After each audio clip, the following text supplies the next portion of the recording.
Kenapa orang Aceh disebut Aceh Pungo? Pungo artinya gila. Jadi Aceh gila. Dan perkataan ini tenar seantero jagat raya. Apalagi bagi mereka yang bersinggungan dengan orang Aceh. Aceh Pungo.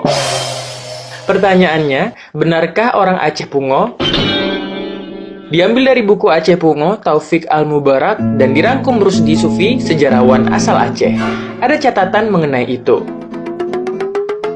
Yang pertama, betapa daerah Aceh tak pernah menyerah di hadapan kolonialis Belanda. Konon, Aceh satu-satunya kawasan Hindia Belanda yang tidak takluk kepada kompeni. Atas dasar itu, Presiden Soekarno menjadikannya sebagai bukti bahwa Indonesia masih tetap berdaulat. Yuk kita balik lagi flashback. Sejak tahun 1873, Perang Belanda di Aceh yang meletus hingga awal abad ke-20 belum berakhir. Perang telah memakan banyak korban, baik dari pihak Belanda ataupun Aceh. Pada saat itu, Belanda mempunyai pasukan elit yang bernama Pasukan Marsose. Mereka akan membunuh pejuang Aceh atau dibuang keluar daerah Aceh, seperti yang terjadi terhadap Cut Nyak Dien. Dengan cara ini, Belanda mengharapkan rakyat atau para pejuang akan takut dan menghentikan perlawanan Belanda. Namun yang terjadi malah menimbulkan rasa benci dan dendam. Untuk membalas tindakan yang dilakukan oleh Belanda, maka orang Aceh mempunyai satu cara yang diistilahkan oleh Belanda, yaitu Aceh Moord. Suatu pembunuhan khas orang Aceh. Istilah orang Aceh yaitu poh kafe atau pukul orang-orang kafir. Para pejuang Aceh tidak lagi melakukan peperangan secara bersama-sama atau berkelompok, tetapi secara perseorangan. Pembunuhan dilakukan di mana saja, di pasar, di kebun, di jalan, dan para pejuang ini membunuh tanpa pandang bulu terhadap orang-orang Belanda, baik itu serdadu, perempuan, bahkan anak-anaknya.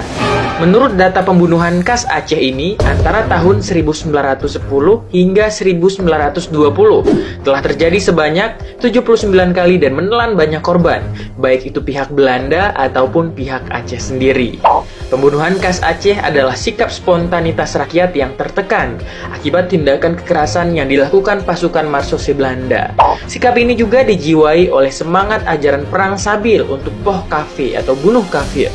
Di samping itu juga ada suatu keinginan untuk mendapatkan mati syahid.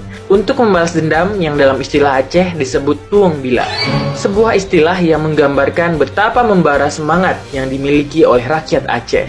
Akibat adanya pembunuhan nekat yang dilakukan rakyat Aceh, menyebabkan para pejabat Belanda yang akan ditugaskan ke Aceh berpikir berkali-kali. Dan ada di antara mereka yang tidak mau mengikut sertakan keluarganya bila bertugas ke Aceh. Malahan, ada yang memulangkannya ke negeri Belanda. Para pejabat Belanda di Aceh selalu membayangkan dan memikirkan bahaya Aceh Moorden tersebut.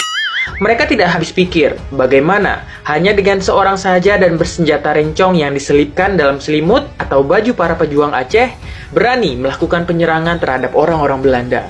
Bahkan pada tangsi-tangsi Belanda sekalipun. Oleh karena itu, ada di antara orang Belanda yang menyatakan perbuatan itu gila yang tidak mungkin dilakukan oleh seorang yang waras. Maka timbullah istilah di kalangan orang Belanda yang menyebutkan GK Aceh, orang Aceh gila, yang kemudian populer dengan sebutan Aceh Pungo atau Aceh gila. Nah, itu dia ternyata asal muasalnya.